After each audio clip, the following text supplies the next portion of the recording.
Tur var iet agresīvāk nodokļos, kas ir akcijas nodokļi un tā. Akcijas nodokļi, tātad šajā dokumentā, kas ir valdībai uz galda, benzīnam aug, nedaudz, bet aug, jā.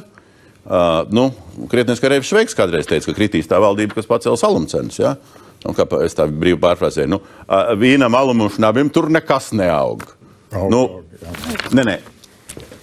Pašdēļkungs, man uzšķir to lapu. Mēs esam absolūti viszemākās akcijas likmes alkoholam, jā? Vienīgais ir ar šādām pašām akcijas likmēm patēriņš strauji mazinās, jā. Tas kopumā arī nav slikti. Pieķeramies akcīzē, lūdzu.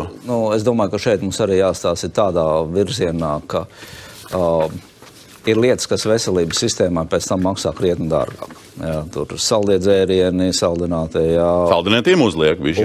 Un alkohols, jā, un visādas tādas lietas, jā.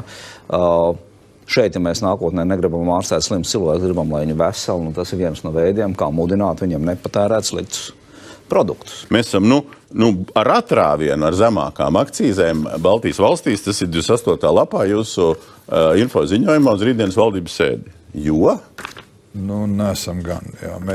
Man kā to 28. lapu jūs parādīt? Man apvilks ir arī mūžu. Vajag parādīt, bet mēs visu laiku Baltijas valstis mēģina, tā teikt, saskaņot šīs likmes un ļoti uzmanīgas ir pret to pierobežu tirsniecību. Un tā kā es gribētu teikt, ka alkoholā mēs pietiekam agresīvi ejam, un tas, ko mēs redzam šobrīd. Kur mēs ejam agresīvi? Ar likmēm, un mēs redzam šogad, ir jāskatās, ir Domburkungs, mums jau jāstāsta arī uz kāds ietekmē patēriņu. Konkrēti Latvijā šogad alkohola patēriņš ir samazinājies.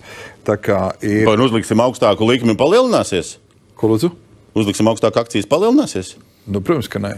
Kur problēma? Samazināsies vienkārši. Kur problēma? Tad nevajag ļaut samazināties dzeršanai? Nē, es arī negribu teikt, bet ir akcijas likmes, mēs salīdzinām Baltijas valstīs. Un valsts izvairās no tā, lai kādai būtu vairāk vai būtu mazāk. Tā ir viens no sarunām, par ko... Es uzlikšu no savu datoru to tabulu. Tur grozi, kā tu gribi. Ar sarkano ir Latvija. Tur ir ar ļoti retiem izņēmumiem. Mums ir zemākās likmes. Kā man savādāk to argumentēt?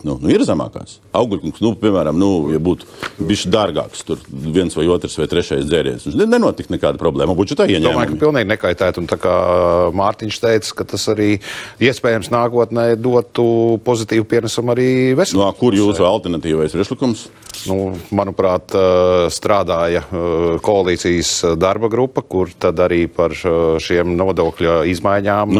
Kāpēc ZZS necīnījās par to, lai būtu augstāks?